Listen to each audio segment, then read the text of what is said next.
Assalamualaikum warahmatullahi wabarakatuh. Alhamdulillahi rabbil alamin. Assalatu wassalamu ala rasulillah wa ala alihi wa ashabihi ajma'in. Perkenalkan, nama saya Abdul Rahim, Sarjana Pendidikan Islam, Magister Pendidikan. Saya adalah salah satu dosen tetap program studi Pendidikan Agama Islam, Fakultas Agama Islam, Universitas Muhammadiyah Buton. Dalam kesempatan kali ini, saya akan menjelaskan salah satu bidang pengajaran terkait dengan mata kuliah Perbandingan Pendidikan Islam. Mata kuliah ini adalah mata kuliah wajib yang didapatkan di semester genap dengan bobot 3 SKS, dilaksanakan selama 16 kali pertemuan. Deskripsi singkat dalam mata kuliah ini menyajikan pembahasan dan persamaan, kelebihan dan kekurangan pelaksanaan pendidikan di Asia, Timur Tengah, dan negara-negara maju, sehingga dapat digunakan untuk menumbuhkan sikap terbuka dan wawasan yang luas terhadap kondisi pendidikan di suatu negara. Dalam pembelajaran pada mata kuliah ini, mahasiswa diharapkan agar mampu menjelaskan dan memahami sistem pendidikan di Indonesia. Yang kedua, mahasiswa mampu menjelaskan konsep dasar perbandingan pendidikan. Tiga, mahasiswa mampu menjelaskan sistem pendidikan Islam. Yang keempat, mahasiswa mampu menjelaskan metodologi penelitian pendidikan. Yang kelima, mahasiswa mampu menjelaskan pendekatan-pendekatan dalam perbandingan pendidikan. Yang keenam, mahasiswa mampu menjelaskan latar belakang konsep pendidikan, problematika, dan kebijakan pendidikan di Indonesia. Yang ketujuh, mahasiswa mampu menjelaskan latar belakang konsep pendidikan, problematika, dan kebijakan pendidikan di negara-negara Asia, negara-negara Timur Tengah, dan negara-negara maju. Untuk mencapai kemampuan tersebut, mahasiswa akan mendapatkan materi pembelajaran selama 16 kali pertemuan dengan menggunakan media online dan offline. Berikut materi pembelajaran yang akan saya bahas. Yang pertama, kontrak belajar dan kisi-kisi materi ilmu perbandingan pendidikan Islam. Pertemuan kedua, konsep dasar perbandingan pendidikan. Pertemuan ketiga, analisis sistem pendidikan di Indonesia. Pertemuan keempat, sistem pendidikan Islam. Pertemuan kelima, metodologi penelitian pendidikan. Pada pertemuan keenam, pendekatan-pendekatan dalam perbandingan pendidikan. Pada pertemuan ketujuh, konsep pendidikan dan kebijakan pendidikan di Indonesia. Pertemuan ke-8, ujian tengah semester. Pertemuan ke-9 dan 10, konsep pendidikan dan kebijakan pendidikan di negara Malaysia dan Jepang. Pertemuan ke-11 dan 12, konsep pendidikan dan kebijakan pendidikan di Timur Tengah, di negara Arab, Saudi, dan Mesir. Pada pertemuan ke-13 sampai ke-15, konsep pendidikan dan kebijakan pendidikan di negara-negara maju, negara Inggris, Finlandia, dan Amerika. Di pertemuan terakhir yang ke-16, ujian akhir semester. Dalam proses pengajaran, saya menggunakan metode DIA, merupakan salah satu metode pembelajaran yang efektif untuk meningkatkan keaktifan dan keterlibatan siswa dalam proses pembelajaran. Metode ini dapat membantu siswa dalam mengembangkan keterampilan berpikir kritis, pemecahan masalah, dan komunikasi. Adapun bahan ajar yang saya gunakan dalam proses pembelajaran yaitu buku teks, artikel jurnal, serta materi yang relevan dengan mata kuliah yang saya ampu. Saya melakukan umpan balik dari mahasiswa melalui kuesioner dan diskusi kelas untuk mengetahui kelemahan dan kekuatan pengajaran saya, serta melakukan perbaikan berkelanjutan. Dalam melakukan evaluasi pembelajaran, saya menerapkan beberapa metode seperti ujian tertulis, tugas individu dan kelompok, serta presentasi penilaian. Penilaian dilakukan secara transparan dan objektif dengan penilaian tugas 20%, ujian tengah semester 30%, ujian akhir semester 40%, dan kehadiran 10%. Demikianlah paparan singkat mengenai kegiatan pengajaran yang telah saya lakukan. Saya berharap informasi ini dapat memberikan gambaran yang jelas mengenai komitmen saya dalam meningkatkan kualitas pendidikan. Dan untuk selanjutnya, saya akan menampilkan video pembelajaran saya. Terima kasih atas perhatiannya. Wassalamualaikum warahmatullahi wabarakatuh. Baik, bismillahirrahmanirrahim. Assalamualaikum warahmatullahi wabarakatuh. Waalaikumsalam warahmatullahi wabarakatuh. Alhamdulillahirabbil alamin. Assalatu wassalamu ala asrafil anbiya'i wal mursalin wa ala alihi wa ashabihi ajma'in, amma ba'd. Kembali kita bersyukur kepada Allah Subhanahu wa taala karena di siang hari ini kita masih dapat diberikan nikmat iman dan nikmat Islam. Salawat serta salam kita kirimkan kepada baginda Rasulullah Muhammad sallallahu alaihi wasallam. Allahumma shalli wa sallim wa barik alaihi. Baik, adik-adik sekalian, sebelum kita memulai pembelajaran kita pada siang hari ini, mari kita mulai dengan membaca doa. Doa dimulai. Bismillahirrahmanirrahim.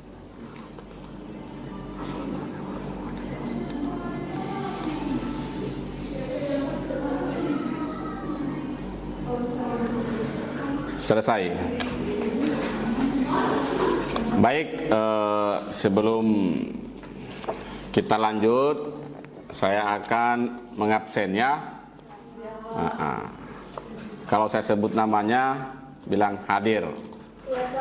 Ya. Kalau Alpa diam saja. Safira. Hadir, Pak. Yuli Rahim. Hadir, Pak. Mega Selvia. Hadir, Pak. Aisyah Arif. Hadir, Pak. Weekend Febrianti. Hadir, Pak. Oh, ini kelas apa? Kusmawati. Hadir, Pak. Natalia Alrizki. Hadir, Pak. Baik. Jadi ada beberapa orang yang tidak hadir.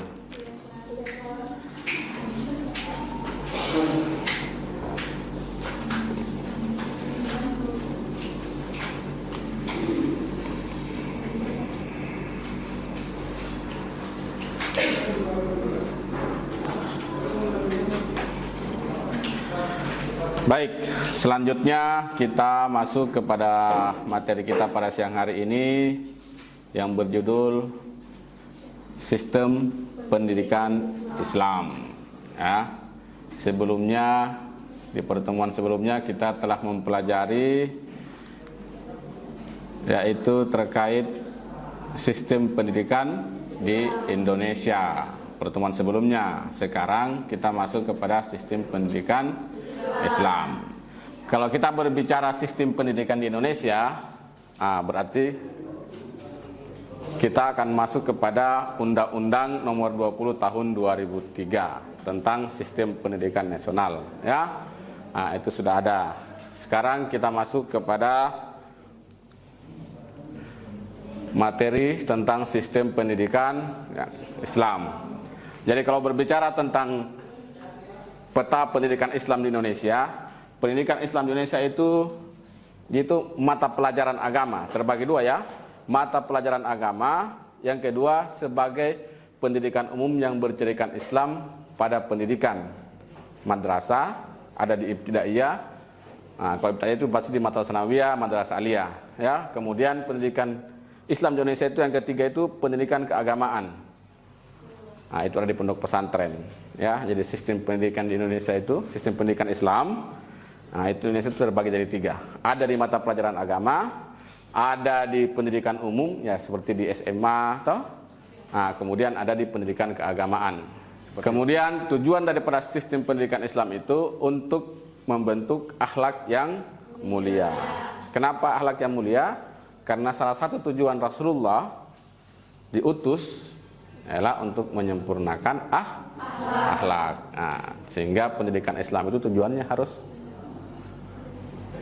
memiliki akhlak yang mulia. Menurut para ahli, para tokoh pendidikan, terutama Rahmat Ganteng itu menyatakan bahwa pendidikan Islam itu adalah upaya pembinaan dan pengembangan potensi manusia agar tujuan dari kehadirannya di dunia itu sebagai hamba Allah sekaligus khalifah. Kemudian menurut Zakia Derajat menyatakan bahwa pendidikan Islam adalah usaha atau kegiatan yang dilakukan oleh pendidik untuk membentuk manusia yang berkepribadian, ya, membentuk manusia yang berkepribadian. Itu menurut Zakia Derajat. Ya. Selanjutnya tujuan daripada pendidikan Islam. Jadi dalam sistem pendidikan Islam itu ada namanya tujuan. Nah, dari awal tadi saya sampaikan bahwa tujuan daripada sistem pendidikan Islam itu pertama membentuk akhlak yang mulia. Membentuk akhlak yang mulia ini, nah, ya. Nah, kemudian yang kedua sebagai pengembangan intelektual. Ya. Nah, jadi jangan kita terlalu berpikir bahwa Islam itu hanya mengurus akhlak saja. Tidak. Nah, Islam juga itu mengurus intelektual, ya, penting. Yang kedua spiritual. Apa yang ketiga spiritual? Yang pertama akhlak, yang kedua intelektual, dan yang ketiga adalah spiritual.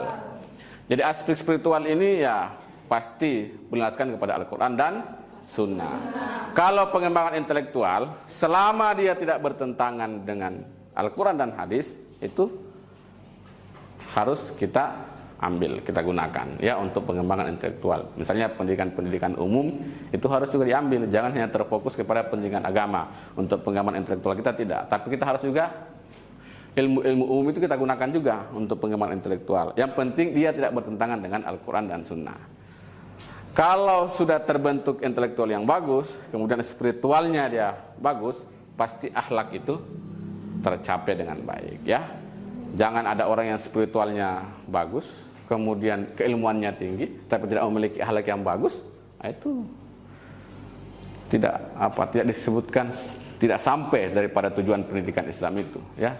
Seperti yang digambarkan oleh Rahmat Ganteng tadi, bahwa tujuan kehadiran dunia ini sebagai hamba Allah dan sekaligus khalifah.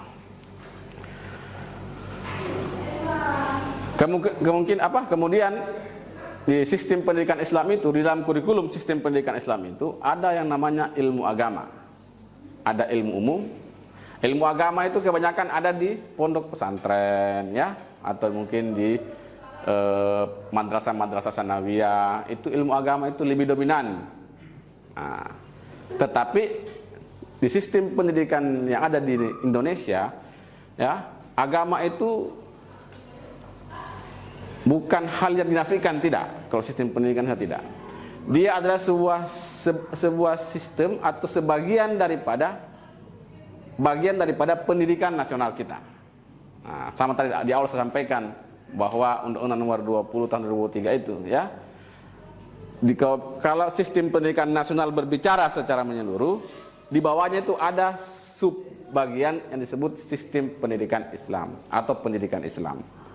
Nah, makanya sistem pendidikan Islam itu ada di sistem pendidikan nasional, kayak di sekolah-sekolah SMA. Cuma bedanya dia hanya berbentuk satu mata pelajaran saja, ya. Kalau misalnya dia dibawa di madrasah-madrasah atau di pondok pesantren, sistem pendidikan pendidikan agama Islam itu agak lebih banyak, lebih dominan, ya.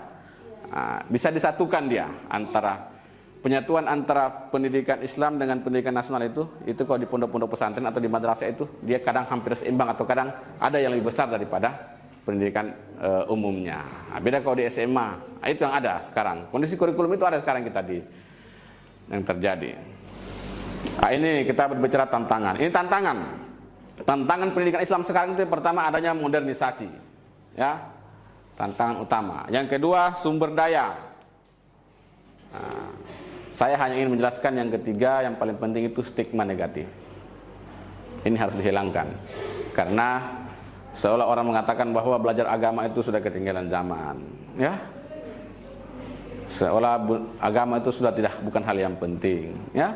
Ini rusaknya sekarang keadaan sekarang ini, generasi-generasi sekarang ini karena mereka melupakan agamanya, ya.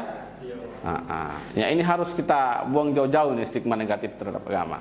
Kenapa orang sekarang paling kurang masuk di pendidikan agama atau di jurusan agama atau di sekolah-sekolah madrasah, ya, atau di pondok pesantren? Ya karena mereka memiliki stigma negatif terhadap agama ini.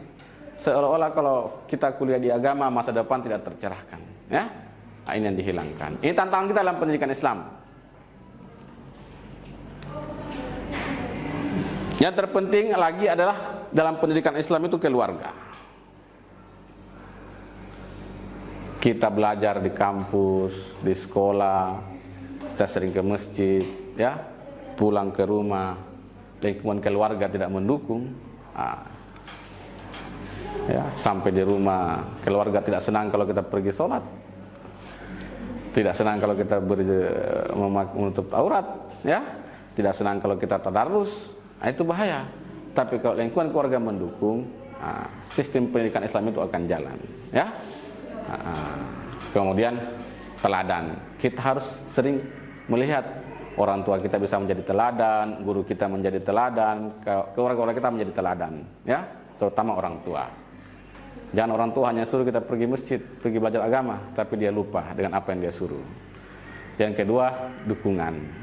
Kalau lingkungan mendukung, lingkungan keluarga mendukung, di keluarga bisa menjadi teladan, kemudian mereka mendukung kita dalam melakukan aktivitas pendidikan Islam, maka ilmu pendidikan Islam itu akan sampai kepada kita dengan baik, ya. Nah, jadi itu. Kemudian adik-adik sekalian, ya, sebelum kita lanjut, mungkin ada yang mau ditanyakan, ya. Baik, silakan. Apa saja tantangan yang dihadapi sama sistem pendidikan Islam di Indonesia, Pak? Baik, kalau kita berbicara, kita ini bukan berbicara di tempat lain, kita berbicara di kondisi di Indonesia sekarang, ya. Pendidikan Islam itu di mana-mana sekarang itu hampir kekurangan dana, ya. Padahal negara itu sudah hadir juga membantu kita. Kenapa saya bilang sangat membutuhkan dana? Karena sekarang pesantren, adakah pesantren yang murah sekarang? Adakah pendidikan Islam sekarang yang murah? Itu bukti bahwa mereka itu masih membutuhkan dana. Kalau mereka sudah memiliki sumber dana yang besar, tidak kekurangan dana, pasti dikasih gratis lah semua orang yang masuk. Mungkin atau biaya-biaya pendidikan itu tidak terlalu mahal, toh? Tapi kan khususnya di pendidikan agama itu mahal, Pak. Yang berkualitas. Tapi kalau di pendidikan agama yang ya sudah, itu kondisi sekarang, ya.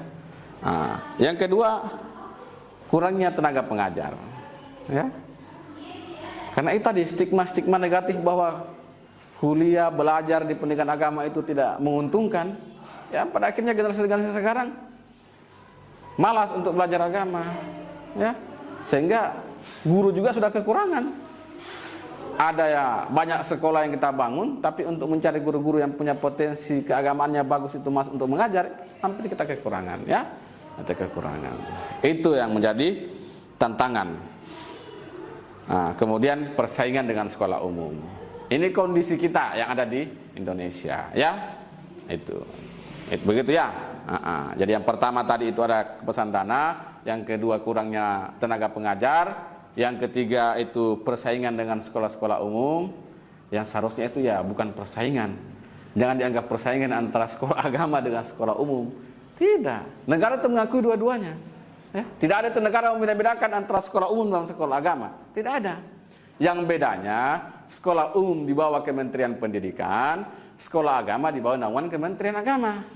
Itu membedakan. Ya. Kurikulumnya juga berbeda.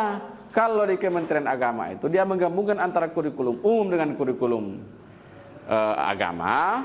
Kalau di umum, pendidikan umum itu kurikulum umum yang lebih dominan, agamanya itu hanya sekian persen saja. Itu sudah membedakan. Tapi negara mengakui itu, ya. Saya tanya, adakah alumni Madrasah Sanawiyah yang tidak diakui? Ya. Adakah alumni Aliyah yang tidak lanjut bisa perguruan tinggi? Kan diakui kan? Kira begitu ya. Baik, itu tadi terkait apa tantangan yang dihadapi pendidikan Islam zaman sekarang. Itu pertanyaan dari saudari siapa? Irma. Akhlak yang baik. Ada teman yang sakit dijenguk, ya. Jangan hanya ditahu di WA dia sakit, minimal didoakan. Kemudian interaksi sosial. Kenapa? Karena semua ini berhubungan dengan hablum minallah dan hablum minannas. Ya. Itu. Hablum minallah kita itu ibadah. Hablum minannas kita itu akhlak dan interaksi sosial. Kemudian ini semua terimplementasi dalam tauhid.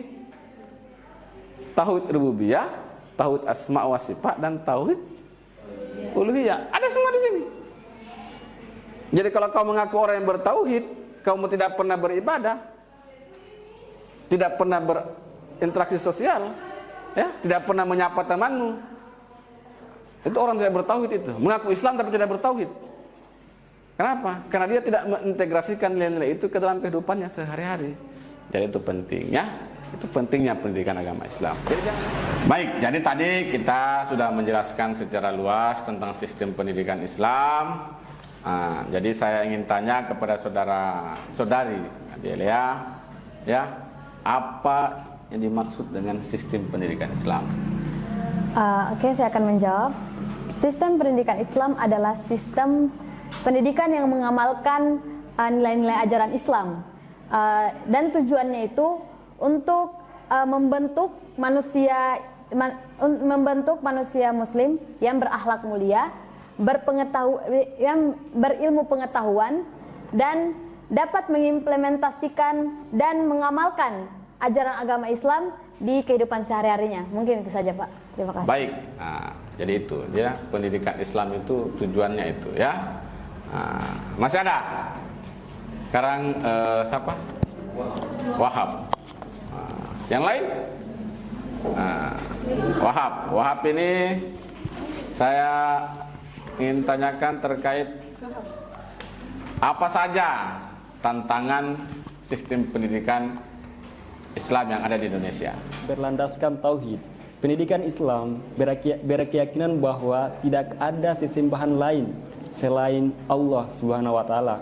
Dan yang kedua, tujuan pendidikan Islam itu bertujuan untuk mencakup kehidupan dunia maupun akhirat, kebahagiaan dunia maupun akhirat. Tujuan pendidikan Islam tidak hanya untuk kesuksesan dunia, tetapi juga dengan kesuksesan akhirat. Keduanya harus diseimbangkan. Dan yang ketiga itu menyeluruh dan terpadu. Pendidikan Islam tidak hanya menyangkut pendidikan agama, tetapi juga menyangkut pendidikan umum. Dan yang terakhir, dan seimbang.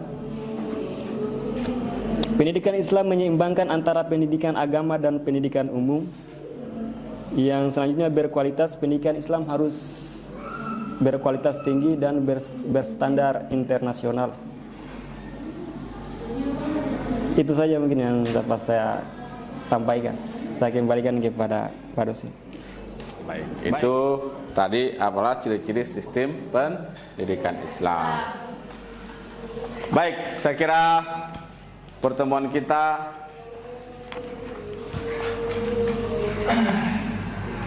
cukup sampai di sini ya. Sudah dipahami bagaimana sistem pendidikan Islam itu. Selanjutnya nanti kita ketemu minggu depan di hari dan jam yang sama untuk materi selanjutnya ya. Jadi ingat tugasnya itu dilaksanakan ya. Di pertemuan awal saya sudah sampaikan bahwa tugas itu harus dikerjakan karena itu bagian daripada penilaian ya.